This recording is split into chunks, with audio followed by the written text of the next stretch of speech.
put it on chat.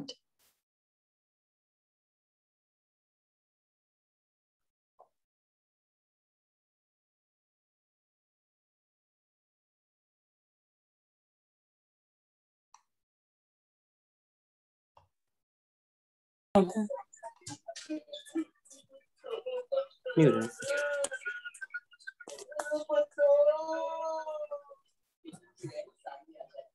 Sound.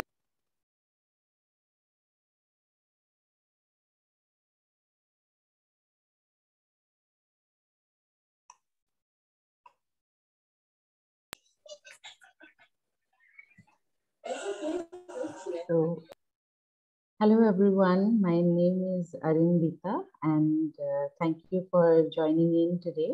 And as you can see on the screen, if you have, as you are signing in to this session, I would request you to write down your name, type out your name on the chat, and also mention your location right now. And give us one word that describes your state of mind right now, your current state of mind. So, and if you can use the chat everyone option, that will be great.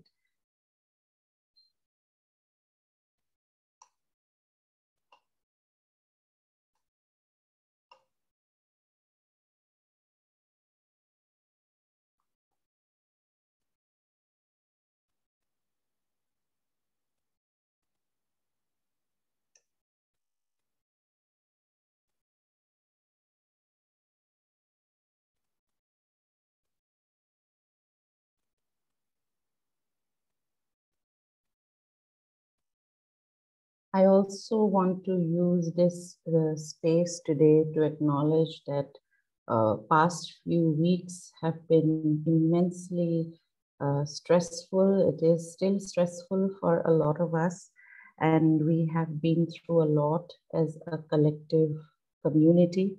And you know, as educators, and I'm guessing many of you here who have joined us today are educators or facilitators or in some way involved in the learning, teaching learning process. You know, there was this traditional belief, and I see it often on LinkedIn and many other platforms, where we are asked to be strong and we are asked to be brave in front of our learners and our students, and not to show our vulnerable side and go on as if nothing has happened. And I somewhat disagree with that idea, and I will borrow a line from Brené Brown, and she writes that vulnerability is the birthplace of love, belonging, joy, courage, empathy, and creativity.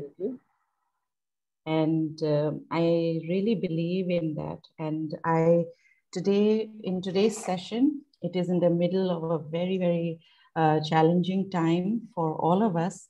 But I invite all of you to use our collective vulnerabilities to explore aspects of a very gentle and precious relationship, the one that we share with our learners and our students. So with this thought, I will request Lyman to take you through some of the basic norms of today's session.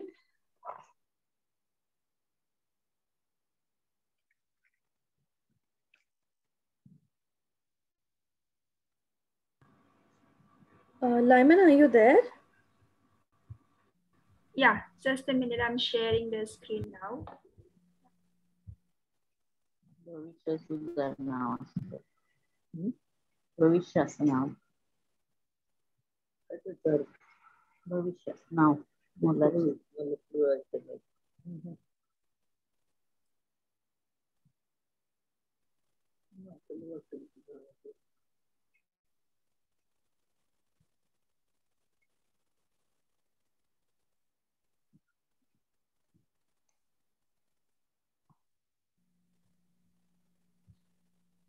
Yeah.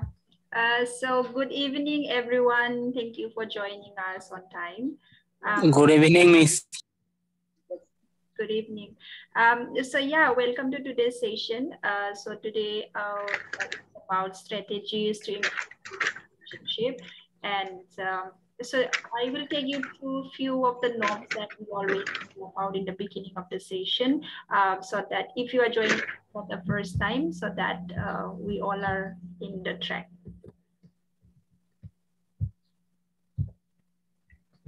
So yeah, so this master classes every Friday.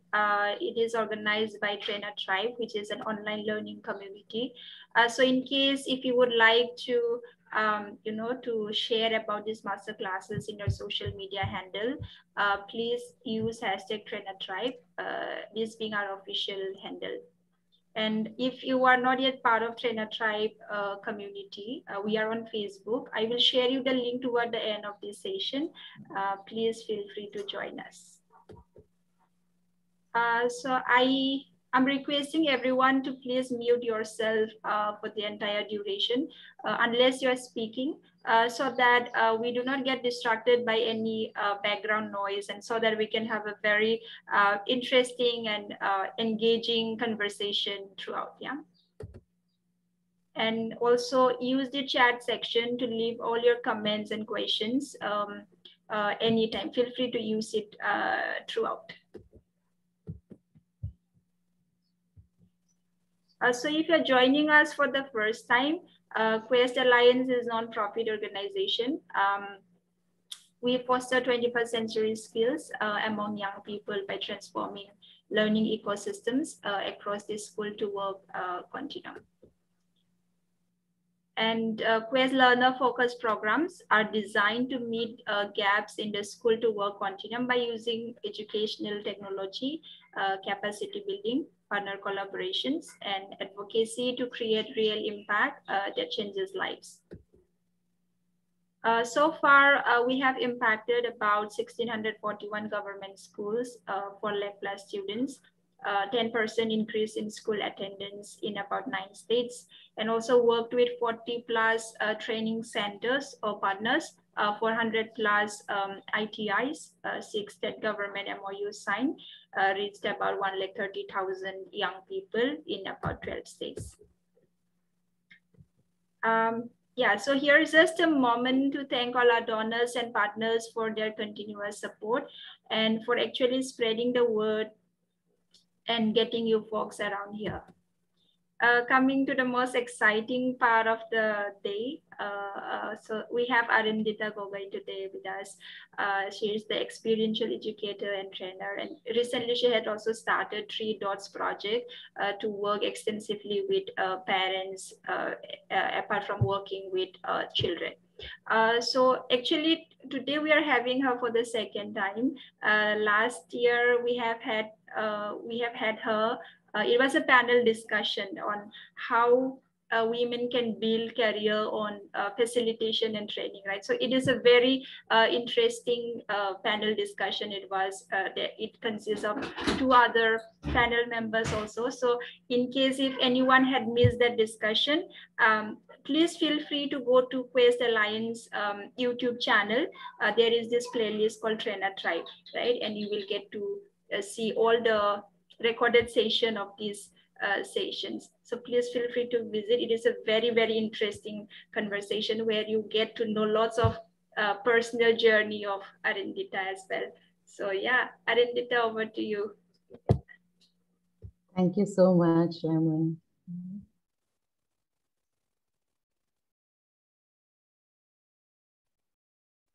So firstly, thank you everyone for sharing on chat about, and signing in. And today's session, as we know, is a session called Strategies to Improve Relationships with Students. And just so that we all understand it very clearly, the term strategy is a little unsettling for us educators. And hopefully we understand that eventually it is who we are that is going to build this relationship. So as much as we use strategies, tactics, or certain methods to ensure that a healthy relationship is built with our students. It is who we are as people, which is going to matter the most. Today's a few session norms from my side. I mean, not norms, but a few expectations. So use the chat option actively because we have requested you to mute yourself so that our audibility is better. So please do that anytime you have a question or any suggestion, anything that you want me to repeat, please mention it on chat. And we also have to mentally prepare ourselves to explore a little bit. Maybe there are some things which are new, maybe there are some things which you already know, but with our shared and collective experiences, we may be able to find something useful for us. And finally, when I say keep up a positive spirit, I don't mean to say neglect what we are feeling right now, but more in terms of being, not putting ourselves down or putting someone else down. So we all have come with very varied experiences. Each of them is valuable. So each of our experience counts. So today, a few objectives from today's session. We will try to understand what a healthy relationship with students, what does it really mean? Why is it necessary? Some of the things may look like common sense and logical, but let's try to dive a little deeper into it and see how it impacts our facilitation practice. What can we do in our learning environment to improve this relationship or to build it from the scratch? So I again will request you to use the chat option. There are a few images on screen, as you can see, and a question along with that which image or images describes your relationship with your learners and why do you think so? So there is a big tree, like giving shade and fruits to others, where you are the giver. There is another kind where there is gardener and the plants, where you nurture them. Another one is more friend, you're more like a friend. You talk to each other, share each other's feelings, enjoy, have fun together. Another analogy is that of a clock, where there is discipline and it is very precisely structured. And then the other one is like an ecosystem where we all are interdependent and we support and learn from each other. So out of these, if any one or more than one, image relates to your type of relationship with your students, please feel free to mention it on chat.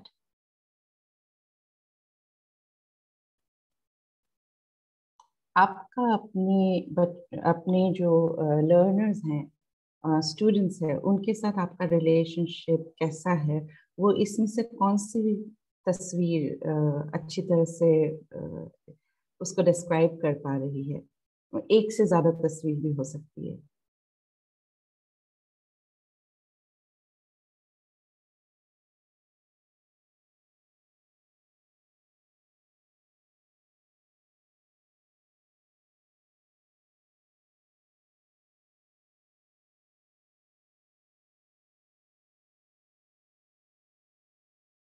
And when you are responding, please respond to everyone so that we all can read it.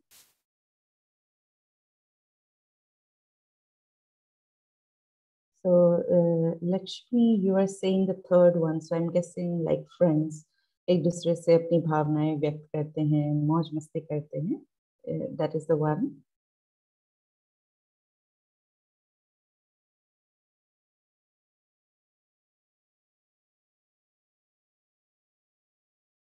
And you're most welcome to also mention why do you think so? If there is something that you want to share, please feel free to share.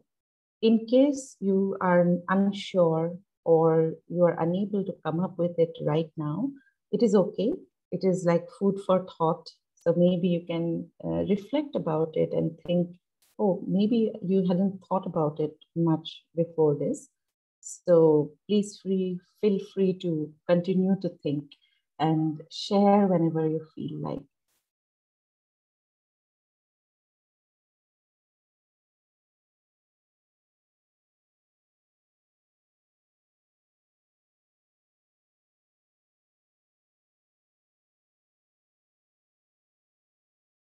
And of course, I mean, by this, I don't mean anything which is right or wrong. These are just different styles in which we build our relationships with our learners.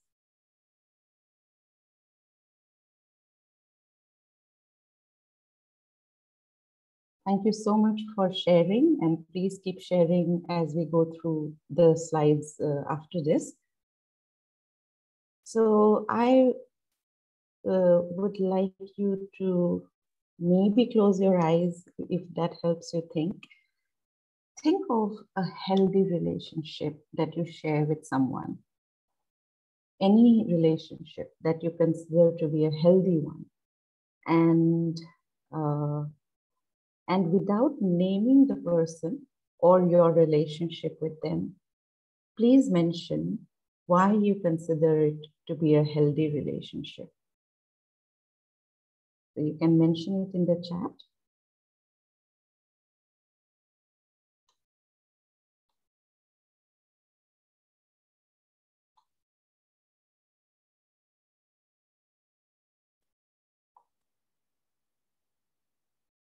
आपके हिसाब से वो relationship जो आप किसी के साथ share करते हैं उसको आप हेल्दी क्यों बोलेंगे, पॉजिटिव क्यों बोलेंगे कि विद दिस पर्सन और group of people I share a healthy relationship.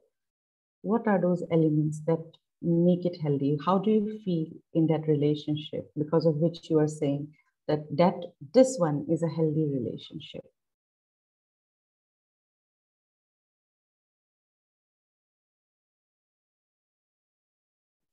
Miss और एक बार बोल दीजिए.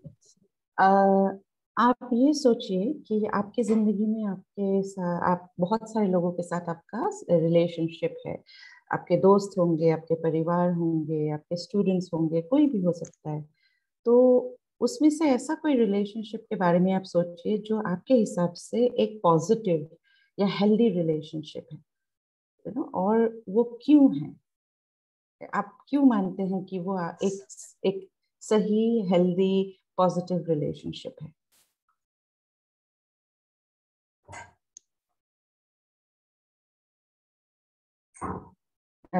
आपको उस इंसान के बारे में बोलने की कोई जरूरत नहीं है, वो भी बोलने की जरूरत नहीं है कि वो किस तरीके का रिश्ता है.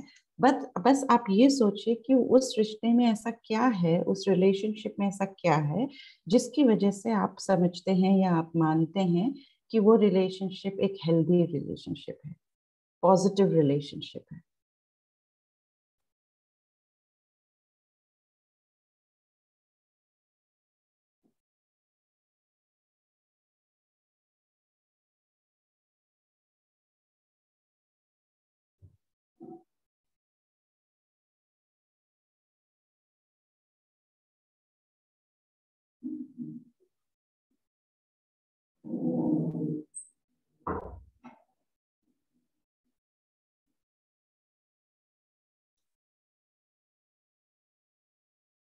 किसी ने यहाँ पे शेयर किया है, आप लोग भी चैट कर सकते हैं कि caring for each other, sharing everything with each other, you know, there is the sense of sharing. एक दूसरे को समझ के लेते हैं, you know, we are able to understand each other, understanding and caring.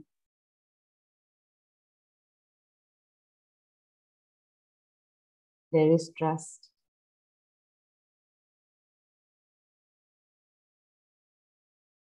Understanding, trusting, caring. There is concern for each other.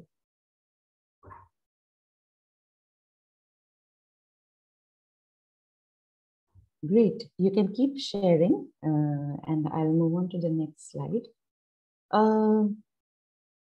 In any relationship, how we feel emotionally, what we feel in that relationship is interconnected with a lot of other things. And sometimes it is interconnected with what is the physical experience of that relationship. And sometimes it is our social experience of that relationship. How do we feel socially, or what is our social dynamics of that relationship? Sometimes we feel, the intellectual experiences of a relationship impacts how we feel emotionally in that. So, like in the yellow text here, it says, the term relationship may seem intangible, even subjective. मतलब ऐसा लगता है कि बहुत subjective चीज है, उसको define करना बहुत ही मुश्किल है कि रिलेशनशिप क्या है. लेकिन अगर हम डीपली सोचें, अगर हम रिफ्लेक्ट करें, then we can reflect our relationships through some concrete shared experiences with the person with whom we have that relationship. So we will try to explore this idea a little bit more. I will now talk about me and what for me is a healthy relationship. If I share a healthy relationship with someone, I feel safe. Physically, I feel safe. I feel emotionally safe in that relationship.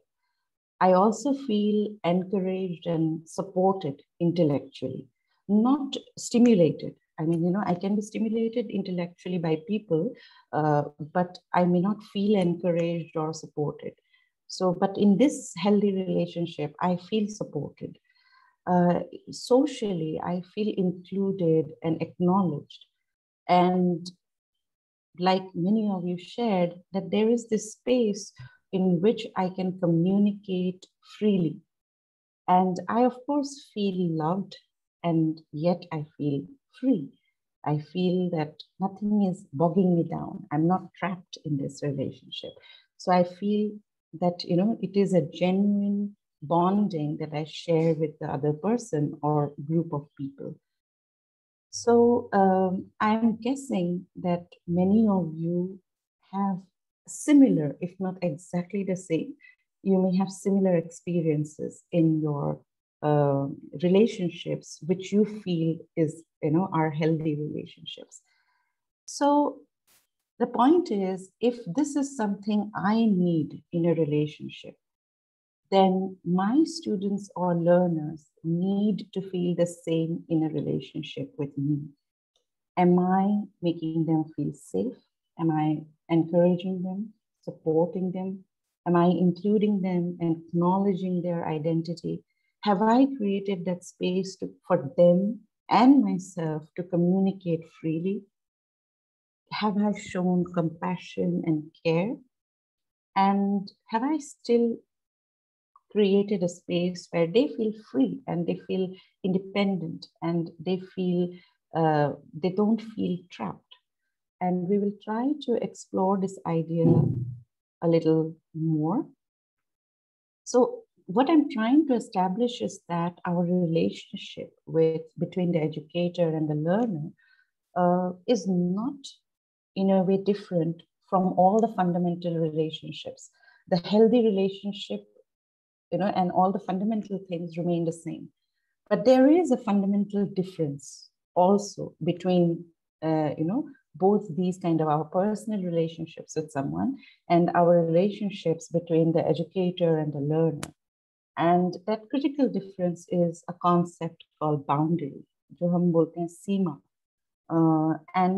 But we will talk about it more as we explore the various areas of our relationships with our students. So we'll talk about boundary, we'll come back to it, but a little later in the upcoming slides. So if you have any thoughts about it, and you can share it on chat, that with our students, what does this positive relationship with our learners, how does it look like? What does it look like? What does it look like physically? What does it look like emotionally? What does it look like intellectually and socially? सो अगर हमारे हिसाब से शिक्षार्थी के साथ एक सकारात्मक रिश्ता, दैट इज पॉजिटिव रिलेशनशिप बन सकता है, तो फिर ये रिलेशनशिप कैसा दिखता है? शारीरिक रूप में कैसा दिखता है, बौद्धिक रूप में कैसा दिखता है, भावनात्मक रूप में कैसा दिखता है, और सामाजिक रूप में कैसा दिखता है? So if you can share with us a little bit, what according to you, any thoughts that come to your mind, that if we share a good relationship, a positive relationship with our learners, what does it look like? Physically, how does it look like? Emotionally, how does it look like? Intellectually or socially?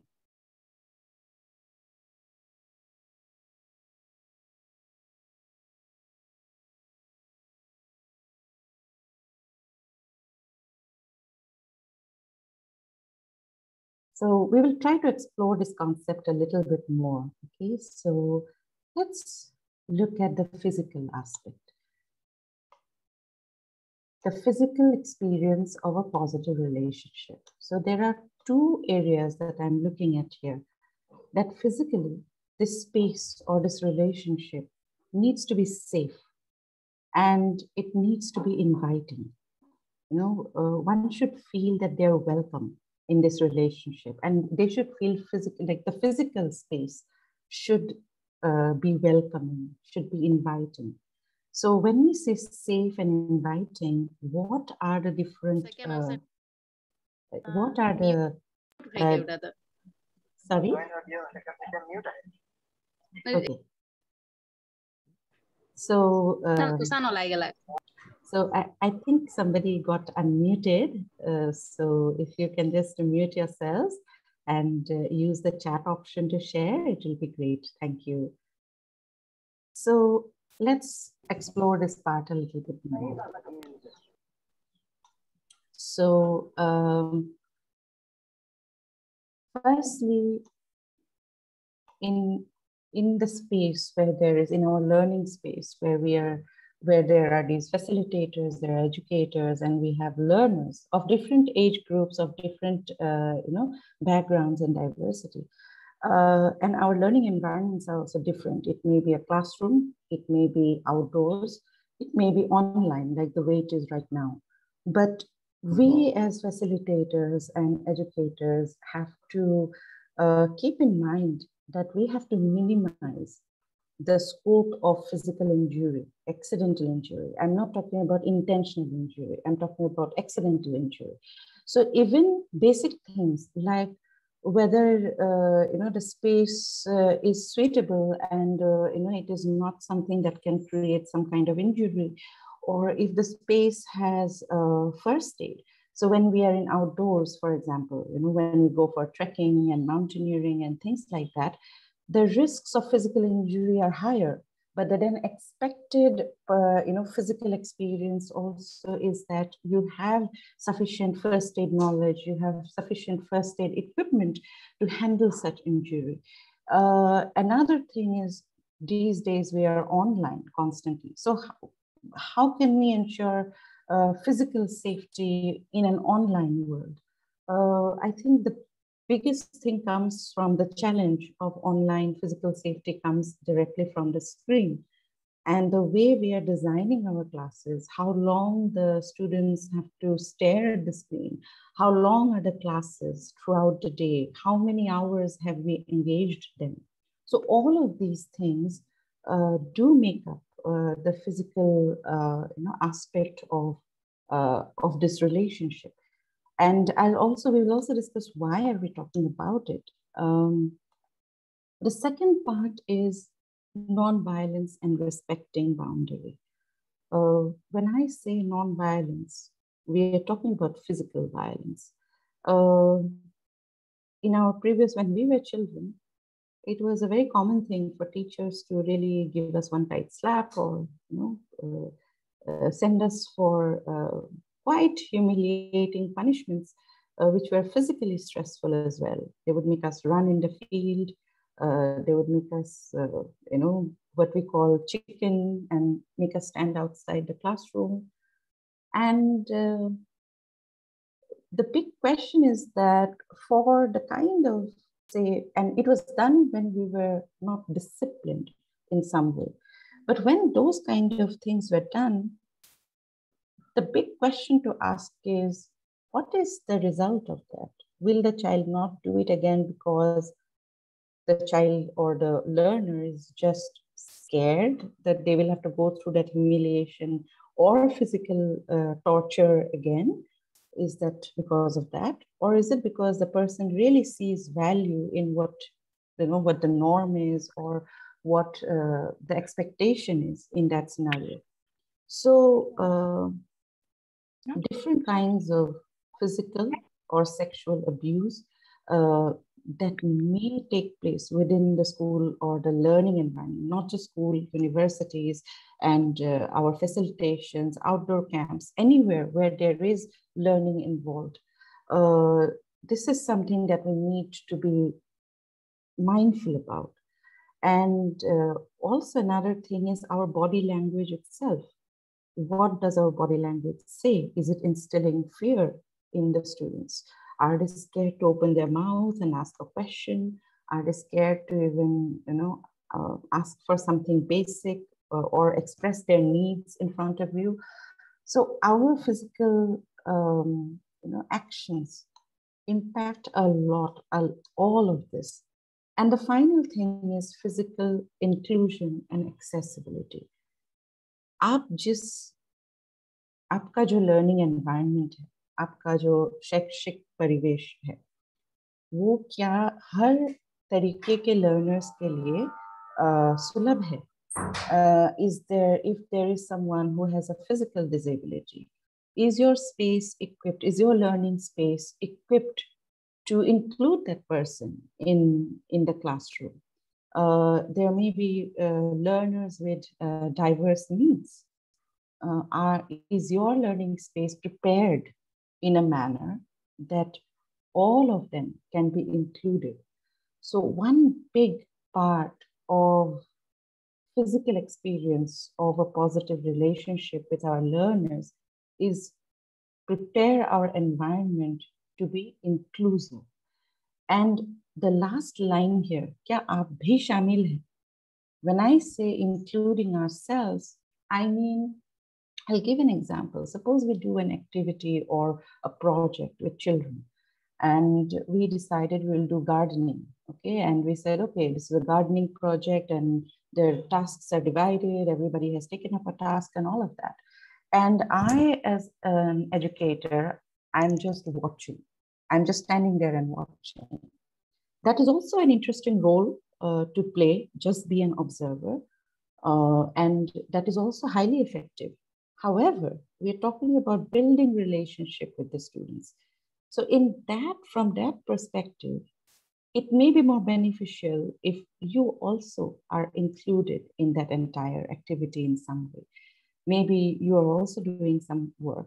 If you have decided as a class or a learning space that this space needs to be cleaned up.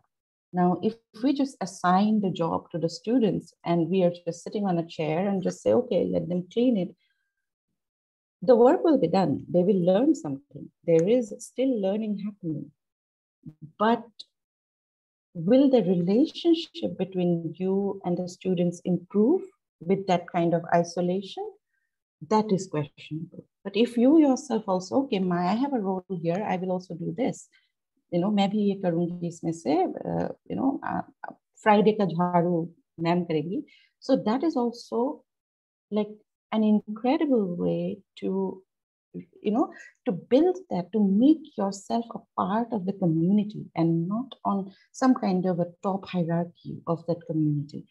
So, so these are some of the, physical aspects and physical experiences that we need to take care of when we are building relationships with our learners. And when we say, why is it necessary?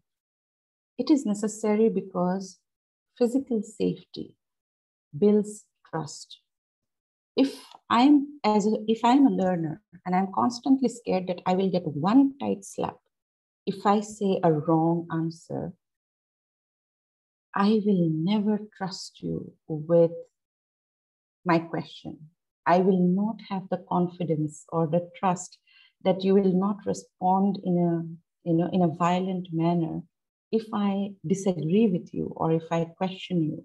So physical safety builds trust and it leads to emotional safety. So that is how they are interconnected. Nothing, one doesn't come before the other, but they're just existent and they're interconnected. So the next part is the emotional experience of our relationship, of a healthy or positive relationship with our students.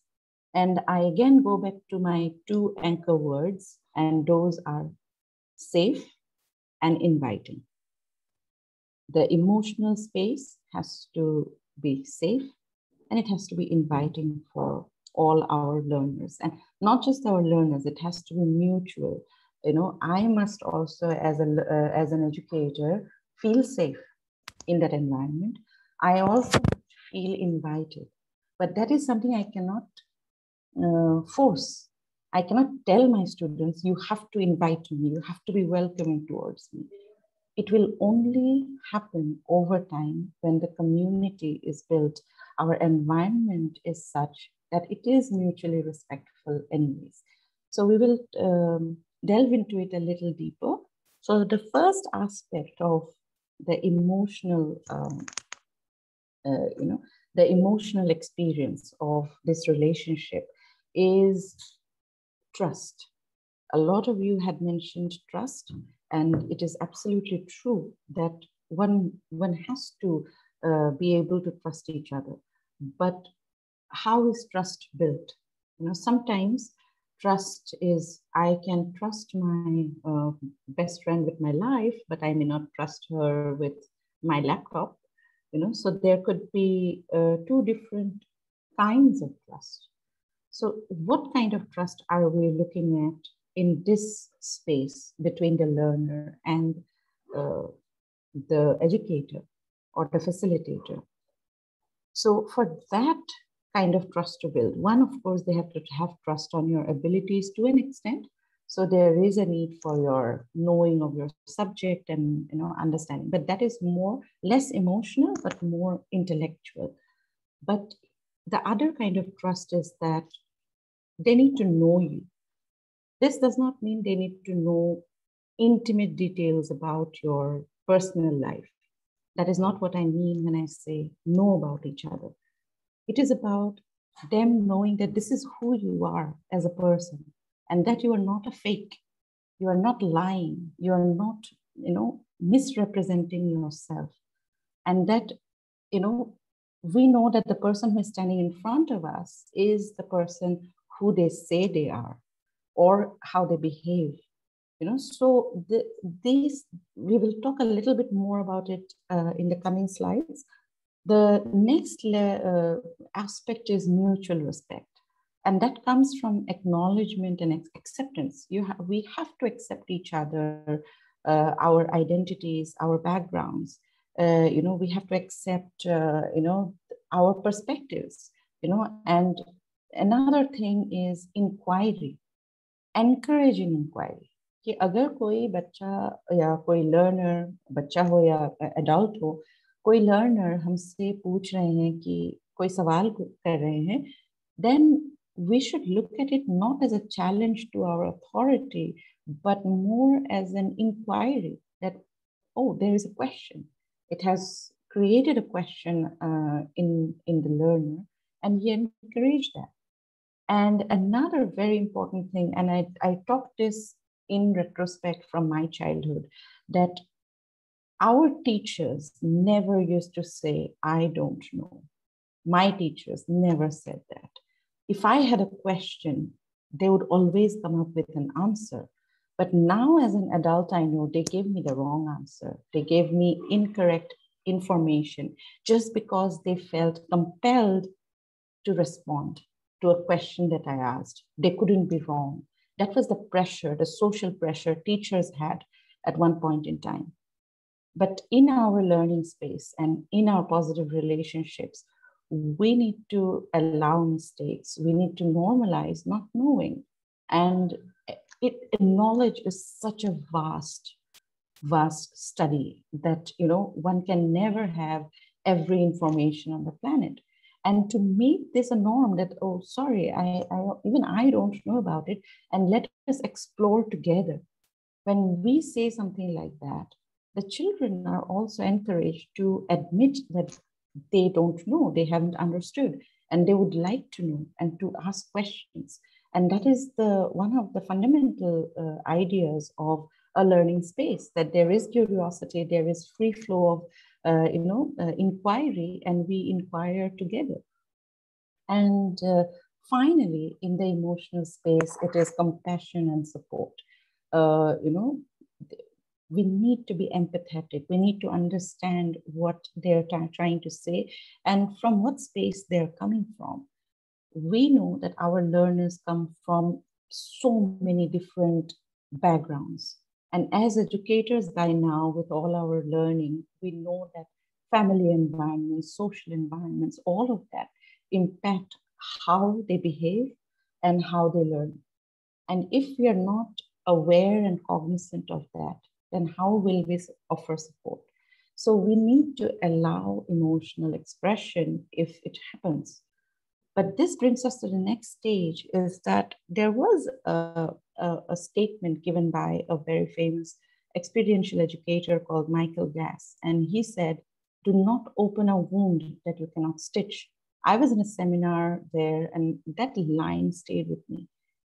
And that is why I am saying here, allow emotional expression, but not provoke, because we have the limitation of time with our learners. And unless we are in a position to really take them through that emotional process, counsel them through the process, we would open a Pandora's box, but we would not know how to close it. We will not know how to stitch it back. So we need to also be very mindful. If we are trying to provoke an emotion, that means there is a vested interest. Either you want to see how your activity has gone, you want people to come up with different kind of emotions, and you want to, test how the community goes on. And that intention may not be appropriate, to make this environment safe. So these are some of the things that we need to keep in mind in the emotional environment. The third one is, of course, intellectual. And what kind of environment are we talking about in this? So intellectually, how should the people, how this relationship should look like? So first thing is, an intellectual, we are talking about more cognitive spaces, more to do with knowing and learning, that aspect of this relationship. And here, it is important that our learners become independent and become self-driven in learning. Even today, our education system is focused on external motivation. That means marks, that means medals, awards. So all these things are external motivators, and it works with some people. But if that is the only motivation that some people have, then sometimes the focus may be just to get that gold medal and not really learning for the joy of it, learning to just know, learning to, just intellectually grow. So all of these things may be missing. And that is why we see many students passed out of schools, graduating from universities, but really not knowing what to do with the degrees or the education they have received. So it is important. And there are so many times I meet much older students who are unable to answer certain very basic things like why.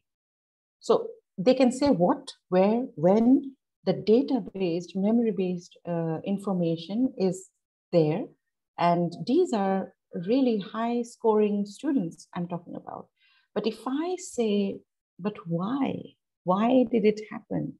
Or why this phenomena? Or what is the purpose? Just blank. They have not been wired to think that way. So we need to make our learners more and more. So there is a sentence by Maria Montessori, and you may have heard of her. She says that a good educator is the one who says, my students are working as if I don't even exist. So my role in the environment becomes minimum, just observer and facilitate, give resources, give data, but the entire learning process is something that the learner has taken charge of, and they're doing it themselves. So, and this does not come, you can't just give them the charge. It will come from a very early age, gradual, small steps of independence, trying to do more and more work independent. Then, like I said, encouraging inquiry, and not, and the diversity of ideas have to be taken as a power and not a weakness. Ye alternative view kahan se aa gaya? That cannot be the case. Then there is no space for inquiry, and inquiry is one of the fundamental goals of education, learning. That people ask, people think. So yeah, we will have to make our space available and safe for that thinking to happen, and for us, for them to be able to express their thinking and emotions. And another thing is encouraging, individual excellence, but not competition. So there is this aspect. I'm not against events which are competitive, but just to give you an example, there is a school that I work in. It does not give marks to students till grade 7. So till grade 7, there is no marks in any of the exams that they sit for. All the teachers do is write comments and give feedback. So the child is so individually driven, they don't even want to know what the other child has received, and there is no concept of who is the topper, who is the highest marks in social science or math, or there is no such concept in the classroom at all. And the children are so, driven independently because they're only focusing on this answer was something that I made an error in, and I want to just improve it in a certain way. Not because I got 4 or 5, but because there's a feedback that says this line can be improved or this can be changed here. So, and I have seen that kind of change happen in our students with that kind of an approach. And the same students in grade 9 and 10, they give board exams and, they get whatever scores they get. Again, there is no public display of those scores in the school. There is no information, common mail saying this student was the top scorer in our school this year, 95%, 96, nothing. You worked hard, you got great marks, congratulations. And that is a very individual conversation that the school has with the individual student.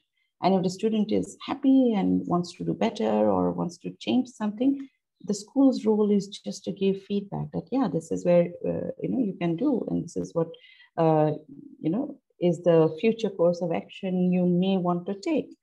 So there is something like this that is possible because I have seen it happen. And finally, of course, us being absolutely aware that there are alternative pedagogies and learning styles, and that we need to incorporate all of them, that different people learn differently. So these are the ideas that make a relationship intellectually safe and intellectually inviting. But the final thing, and which I feel is the most important thing in the intellectual area, is in all our classrooms, as we have seen traditionally happen, including our own classrooms, is that there is a hierarchy.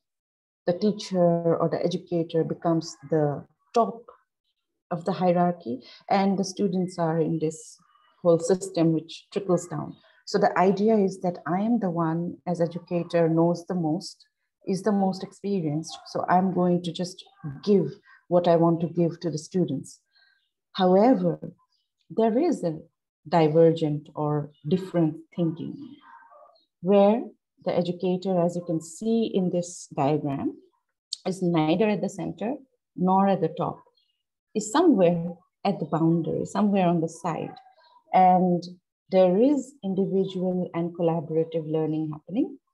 There are some students who may like to work individually. There are some students who may want to work in groups or who may function better in groups. And there is space for all of that. And all the things like our belief systems, our knowledge, and our experience is not just going from the teacher to the student, but a teacher is facilitating it from the group itself. So if there is a group and they have an experience to share, that must come into the, into the discussion, into the core of the learning. So then it becomes an ecosystem where there is like constant reliance on each other. So my lesson becomes better, or my class or my lecture or my facilitation session becomes better, the more people communicate and the more people share. So even today, if you share more, I feel that it will be, it will become more fruitful in the larger context. So, so this is one thing that is essential in the intellectual hierarchy space. And the final thing is the social, aspect, the social form, a social experience of a safe and inviting relationship with our learners. So there is a person called Laurie Frank. She has written some really amazing books on invitational learning, about inclusive education. And she has this line, and I remember attending a session with her, and she said, build community first. Our relationship with our students is not a one-on-one relationship alone. It is in relationship to the whole community of students who are working together and us. So we have to focus on building this community first. The community has to become comfortable with each other and become a safe community. And then gradually all the other aspects will fall in place. So socially, to make sure that there is safety and there is invitation, there must be acceptance of diversity, acknowledgement of identities, social acknowledgement, not just individual. So for example, if I know that I'm uncertain that there may be students who may be, say, transgender students. So in that case, what kind of pronoun am I using in the class? Do I always say he, or do I say he, she, they? That is going to make an impact on the learner, who will feel included, that you are acknowledging that there may be a learner who is transgender in the group. So these are some of the very basic fundamental things that we need to do to be able to make the space socially safe. And then, of course, not putting down, or being sarcastic about ideas or, questions. I remember, again, from personal experiences, our professors in my university, and I come from a fairly reputed university, and all the time sarcastic. So much so that you don't feel like asking any question, you feel like bunking all those classes, and you don't feel like sitting in the class at all. So, the sarcasm and, public humiliation doesn't work very well to build relationships. I'm not in touch with those professors. I don't give any importance to them in my life. But the other professors who acknowledged us, allowed us that space to talk freely. After 20 years of college life, I'm still in touch with them. I communicate with them. So that relationship building came from that very special space of feeling safe and feeling acknowledged. And finally, as usual, there is accessibility and inclusion. When there is physical we use the same words in physical inclusion, that if your space is physically inclusive, it will become socially inclusive as well. So it is one thing after the other. If you're allowing people, or if your space is comfortable for people of diverse needs, people of disabilities, people from different social and religious backgrounds, regional backgrounds, identity background, gender, then automatically there is an increase in social safety. So these are some of the few aspects of of this.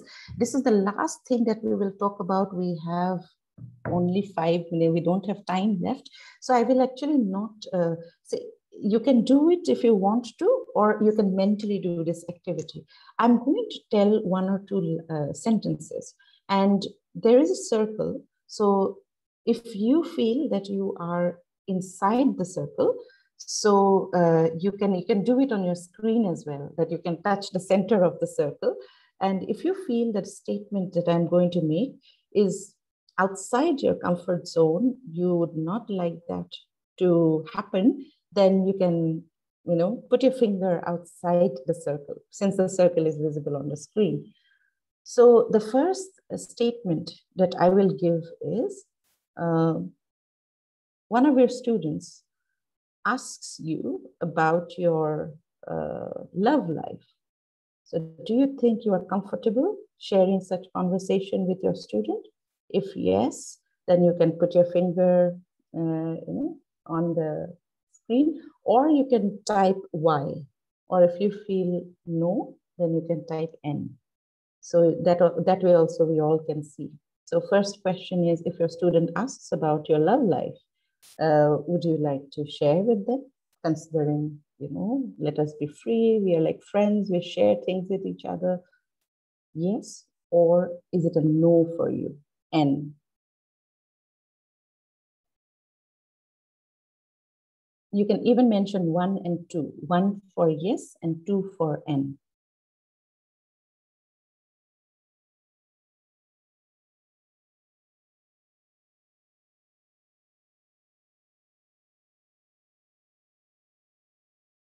Okay, so the second statement is, you're a student yourself, okay, and you are being asked to do an activity, and that activity involves you hugging each other, all the students. Like, the activity at some point becomes a hugging activity. So will it be yes for you, comfortable, or no for you, not comfortable?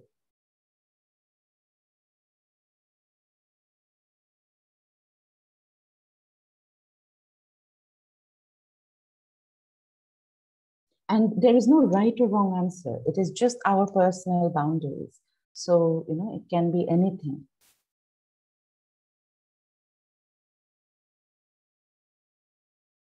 So, okay, second, my teacher, I'm a student, my teacher, in the class, or my professor or my facilitator keeps on tapping me on my back, and keeps on saying, so am I as a student comfortable with that? My professor or teacher tapping me while I'm writing, maybe.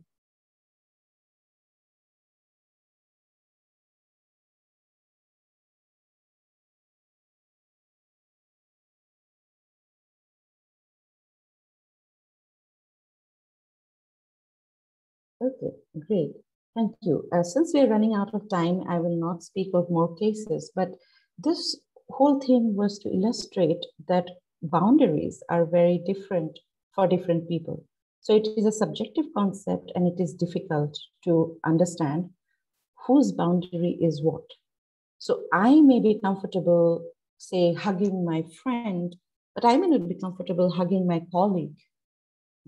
I may be very comfortable talking about my intimate relationships with my best friend, but I may not be, I may have a different boundary with my my boss, or my, I may be comfortable in general with physical activities, but with my students, I may not be very comfortable.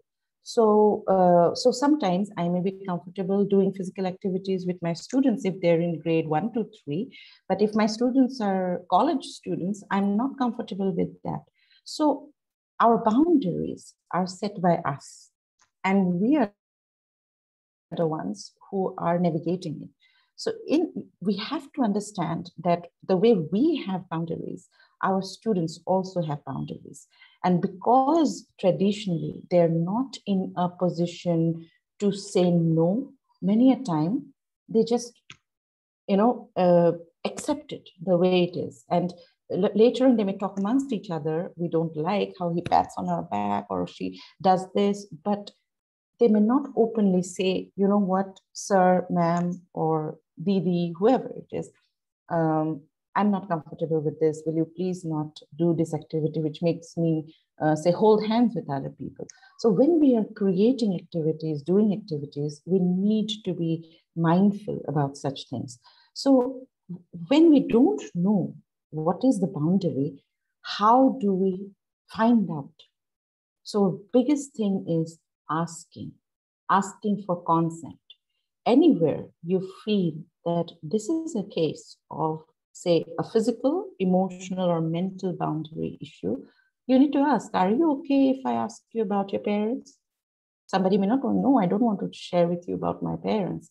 Fine, then back off. Like, it's okay. You don't need to know anymore.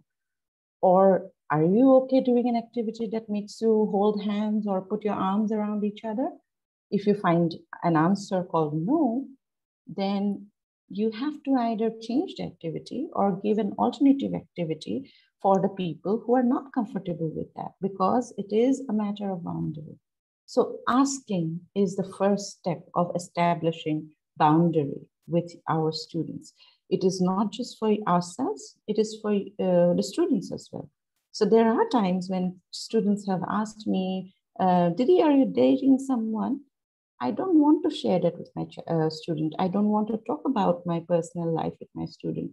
But that does not mean I don't have a good, healthy relationship with my student. I just said, that is too personal, so I don't want to share it with you. Is that okay? And they're absolutely okay with it. And that's it. Setting the expectations and asking is very important. The second is, what do you do when you don't know? You got the consent. The student is absolutely okay if somebody holds them or hugs them or asks the, personal questions. But then you have to lean on the PIE's safety model that we just spoke: physical, intellectual, emotional, and social safety. That our student, our learner, even if they have given the consent for something, is that when we go ahead, is that going to, make them unsafe by any chance? So that is another important aspect. So, and then the final thing is stay compassionate but detached. That means we have to be caring, we have to care, we cannot not care, we have to be empathetic, but we have to also be detached from outcomes. When we are very, very attached to our students, we mistake it to be compassion, but compassion doesn't have to be attached. When we are attached, then we want them to, we have very strong expectations from them then when there is too much attachment. So we need to draw the line somewhere and try to understand if, we are happy about their success, we are concerned about their, if they're struggling, but at the same time, has it become a personal mission? Because can we actually stay with them throughout their lives? Probably not. We have a very limited experience with them. So we also need to keep in mind that this relationship stays healthy. And if we are too attached, we may make them feel trapped in this relationship. So these are some of the key pointers from today's session.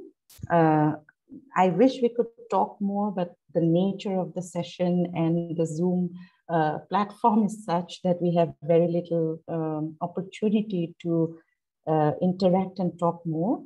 But in case today's session in some way had any impact, anything that you felt could be used in your class, please feel free to share in this format.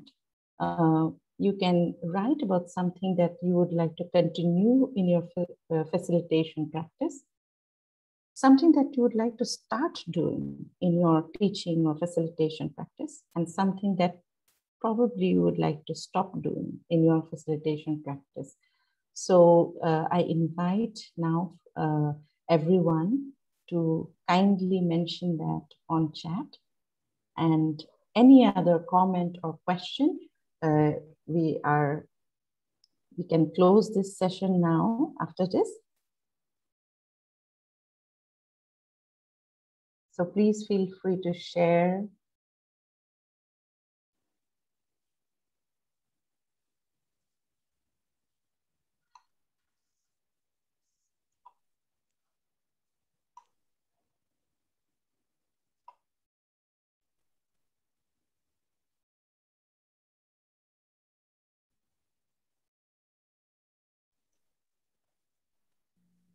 If you have any question, even that can be shared here, or any thoughts that come to your mind.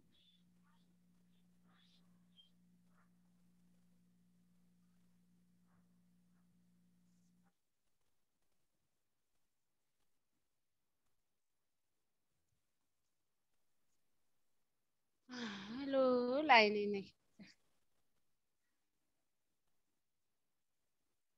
If you could mention, Lakshmi, what would you like to continue in your facilitation practice?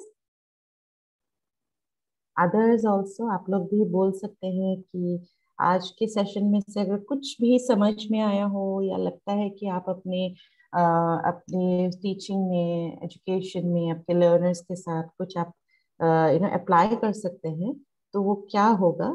क्या आप continue कर सकते हैं? क्या आप शुरू कर सकते हैं नया? कोई कुछ स्टार्ट कर सकते हैं, या फिर कुछ चीजें जो आपको लगता है मुझे ये बंद कर देना चाहिए, मैं करती हूँ या करता हूँ या हम करते हैं, लेकिन शायद ये सही प्रैक्टिस नहीं है, तो वो भी आप मेंशन कर सकते हैं.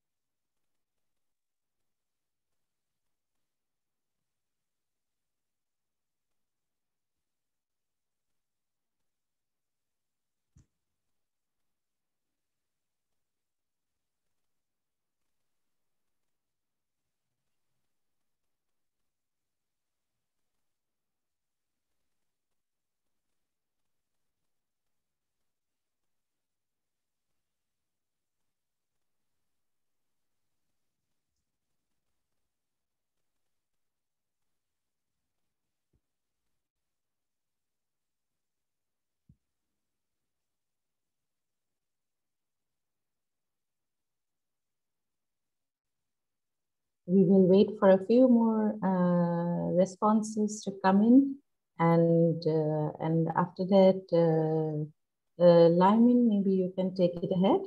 Yeah, sure, Arindita.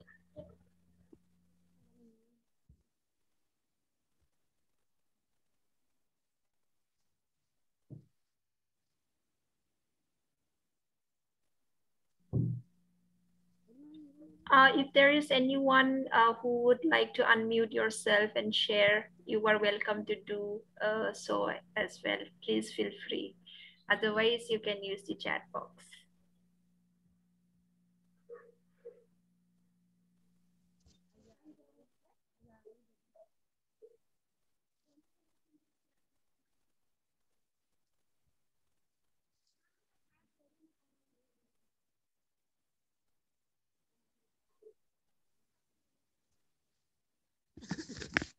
Hello. Yes. Hi, ma'am. आपने जो अभी मैम बोला ना कि हमें बच्चों के साथ में पर्सनली रिलेशन बिल्डअप करना चाहिए, या हमें उनके साथ में जो हमारा जो रिलेशन है वो हम जैसे स्कूल में, हमारे स्कूल में जैसे हमारे टीचर्स हमारे साथ में उनका रिलेशन था, आपने उसके साथ उसको कंपेयर करके जो बताया लेकिन कभी कभी मैम ऐसे होता है कि कुछ कुछ बच्चे ऐसे होते हैं जो बोलते ही नहीं, या उनका जो क्लास में वो जिस तरीके से उनका बिहेवियर होता है, सो हम यही नहीं डिसाइड कर पाते कि ऐसे बच्चों के साथ में हमें कैसे रिलेशन बिल्डअप करना चाहिए, या ऐसे कुछ कुछ बच्चे होते हैं जो बहुत ज्यादा शाय होते हैं, तो उनके साथ में हम अपना रिलेशन कैसे बिल्डअप करें, क्योंकि वो कुछ बोलते ही नहीं। बिल्कुल ऐसे हैं बहुत सारे बच्चे, एंड उसके लिए हम लोग जो यूज करते हैं मेथड, वो है नॉन वर्बल कम्युनिकेशन से शुरुआत। मतलब शुरुआत जैसे हम लोगों ने मान लिया, हम लोग कभी कभी आर्ट सेशंस करते हैं, तो हो सकता है वो वर्बली बोलना पसंद नहीं करते हैं, लेकिन कुछ कुछ चीजें, जैसे हम कोई पोएट्री प्रोजेक्ट करते हैं, कभी कभी हम आर्ट प्रोजेक्ट्स करते हैं, जिसमें एक्सप्रेसिव आर्ट प्रोजेक्ट्स करते हैं, जिसमें उनको कुछ अपने मन की बात कुछ एक्सप्रेस करने का उनको कोई प्लेटफॉर्म मिलता है कभी कभी। और ऐसा नहीं कि उन्हीं के साथ कर रहे हैं, सबके साथ इकट्ठे कर रहे हैं, ताकि it is a more social activity. और ये एक दिन की बात नहीं है, इसमें बहुत टाइम लगता है। हम लोग एक और चीज करते हैं जो है हमारे डेली रिफ्लेक्शन, रिटन रिफ्लेक्शन। तो हम पूरे दिन में कभी कभी थोड़ा सा टाइम निकालते हैं अपने टाइम टेबल में ही, या फिर ब्रेक टाइम में, जहाँ पे बच्चे बैठ के कुछ लिख सकें, और जो चीजें मतलब अपने दिन के बारे में रिफ्लेक्ट करके, और जो चीज टीचर्स पढ़ सकते हैं। और हमारा ये प्रैक्टिस होता है कि जब वो लोग बच्चे लिखते हैं, तो हम थोड़ा सा एक कमेंट लिख देते हैं। अगर किसी टीचर के बारे में स्पेसिफिक है कि आज इस क्लास में मुझे बहुत नींद आई, तो हम पूछते हैं कि क्या आपको अच्छा नहीं लगा, कुछ ऐसा था। तो हो सकता है वर्बली बोलने में वो लोग शाय हों, लेकिन ऐसे बहुत सारी छोटी छोटी नॉन वर्बल चीजें हैं जो हम कर सकते हैं, अपने एनवायरनमेंट में इंट्रोड्यूस कर सकते हैं, जो धीरे धीरे बच्चों को ओपन अप करने में हेल्प करे। एंड लाइक आई सेड, ऐसे बच्चे हैं हमारे, मेरे पास मेरे स्टूडेंट्स भी थे, जो ग्रेड 6 से उनके साथ काम करते करते ग्रेड 8 और 9 में जाके वो ओपन अप हुए हैं। So it's a very long process, इतना ओवरनाइट होने वाला प्रोसेस भी नहीं है, लेकिन कंसिस्टेंटली करते रहना पड़ेगा। Yes yes ma'am, thank you. But अगर वो बच्चे 3 years ओल्ड या 4 years ओल्ड हो, तो उनके साथ में, क्योंकि हम वहाँ पे राइटिंग जो मेथड आप बता रहे हो, या आर्ट है जो आप क्राफ्ट है बोल रहे हो, तो वो हम नहीं अप्लाई कर सकते, because they are small kids ना। राइट। ऐसे टाइम पे हमें और अभी हम लोग स्लम एरिया में काम करते हैं, सो बहुत ज्यादा टाइम ऐसे हो जाता है कि हम उनको उस तरीके से नहीं समझ पाते, क्योंकि वो हमारे साथ में बात ही नहीं करे। और स्पेशली जब वो 3 years या 4 years ओल्ड हो, तो स्पेशली उस टाइम पे तो बहुत ज्यादा चैलेंजिंग हो जाता है, क्योंकि चल क्या रहा है, बच्चे रिस्पॉन्स नहीं दे रहे किसी भी चीज के लिए। और ऐसे टाइम पे फिर एक टीचर के लिए क्वेश्चन मार्क हो जाता है कि ओके, इसको हम कैसे बाकी स्टूडेंट्स के साथ में क्लास में इंटरेक्ट करें, या उसको कैसे एनकरेज करें, तो ये बहुत ज्यादा चैलेंजिंग हो जाता है। एक चीज ध्यान रखने वाली चीज है कि कभी कभी हमको लगता है कि 3 और 4 साल के बच्चों को सभी के साथ बात करना चाहिए, लेकिन एक्चुअली में ऐसा कुछ है नहीं। इस एज में वो लोग इंडिविजुअली भी अपना आइडेंटिटी धीरे धीरे फॉर्म कर रहे हैं, ऑब्जर्व कर रहे हैं आसपास क्या हो रहा है। तो आपको मैं एक सजेशन दे सकती हूँ। आप लोगों ने अगर सुना है, प्ले फॉर पीस नाम से एक ऑर्गेनाइजेशन है, उनके सेशंस होते हैं, और छोटे छोटे बच्चों से लेके बड़े बुजुर्ग सबके साथ होता है, जिसमें सिर्फ खेल खेल के जरिए खेल खेल के जरिए कम्युनिकेशन शुरू होता है। तो बात नहीं करते हैं, लेकिन जस्ट सब लोग खेलते हैं मिलके, और धीरे धीरे तो ऐसी चीजें हैं कि कभी कभी डायरेक्ट कम्युनिकेशन जहाँ पे काम नहीं करता है, तो ये ऑल्टरनेट चीजें धीरे धीरे डेफिनेटली आपको थोड़ा थोड़ा इंटरवेंशन करने में मदद करेगा। तो आप ये भी एक्सप्लोर कर सकते हैं। प्ले फॉर पीस के कई सेशंस ऑनलाइन आजकल हो रहे हैं, फ्री ट्रेनिंग सेशंस। सो वो भी आप लोग अगर ट्राई करें, तो आपको दिखेगा कि किस तरीके के गेम्स एक्चुअली खेल सकते हैं बच्चों के साथ। कोलैबोरेटिव गेम्स इकट्ठे मिलके खेल रहे हैं, नॉन कम्पिटिटिव, बस मजा आ रहा है। और उसके साथ साथ एक दो एक्टिविटीज और एक दो कॉन्वर्सेशन छोटे मोटे हो रहे हैं। तो दैट इज अनदर आइडिया। तो इसमें है, बहुत चर्चा है इस बारे में। तो हो सकता है कभी हम फ्यूचर में और थोड़ा अगर इसके बारे में हम डिस्कस कर पाए। आप लोगों को अगर और जानना है, कुछ आइडियाज चाहिए, तो मैं अपना ईमेल आईडी यहाँ पे लिख रही हूँ, arin.gogoi@gmail.com, सॉरी comma.com हो गया। आप लोग मुझे लिख सकते हैं। और मेरा लिंक्डइन में भी प्रोफाइल है, उसमें अगर आप लोग मैसेज डालेंगे तो भी मैं आप लोगों से कनेक्ट कर पाऊंगी। तो I will be more than happy to give you any kind of support इसमें। Thank you ma'am, thank you so much. You are welcome.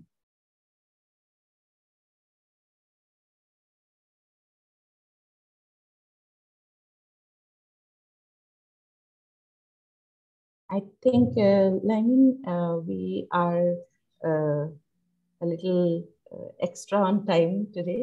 Yeah, that's totally all right. Yeah, so I will launch a poll now. Meanwhile, we can take up few more questions in case anyone is sitting with any thoughts, any opinions, any comments.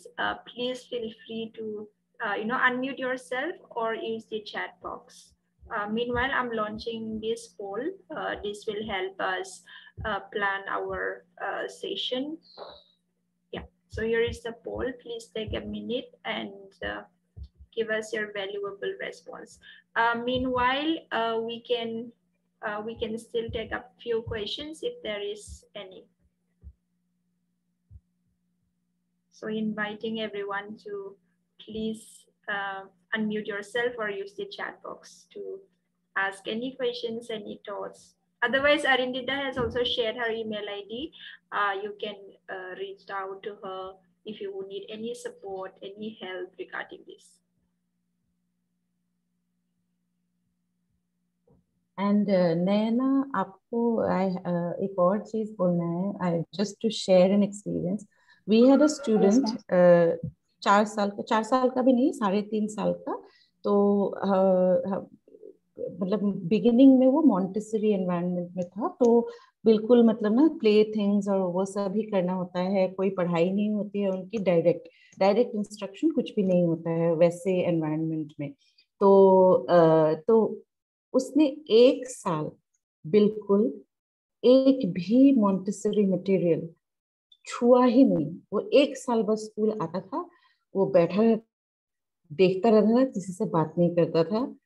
और वही बच्चा आज, I think 2 साल पहले he passed grade 10, keeps in touch, he has, he talks and shares. So ऐसा ना होता है बहुत बार, हमारे एक्सपीरियंस में भी हमने बहुत देखा है ऐसे। और आप बिल्कुल भी हताश मत होइए, थोड़ा लंबा होता है process. And like I said, please keep in touch and we will try to share some more ideas. yes ma'am, definitely. Thank you so much.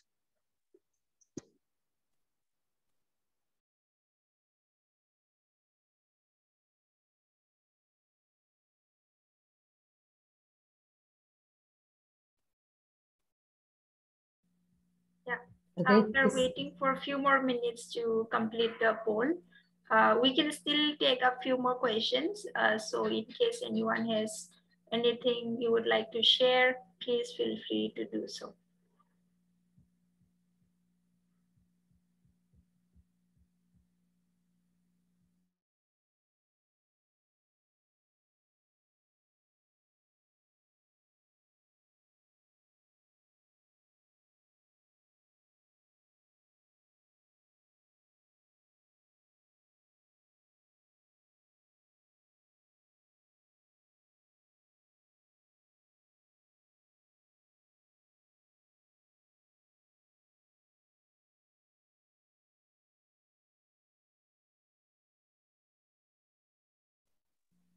No question, ma'am. Thanks.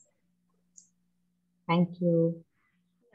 I think there are no more questions. So yeah, thank you, Arindita, so much for this insightful and very engaging session. I personally was very actively listening and I really loved it. So I'm sure it was, and it will be very helpful for all of us, whoever is present in this session. So yeah, with this, I'm closing the poll. Yeah, just a minute.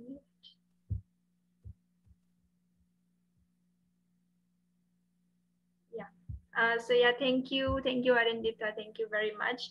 And I definitely agree with you on saying that, wish we could have planned this session for at least 2 hours or something, so that it could have been much more intensive in a way. But I think we can definitely plan for, for maybe second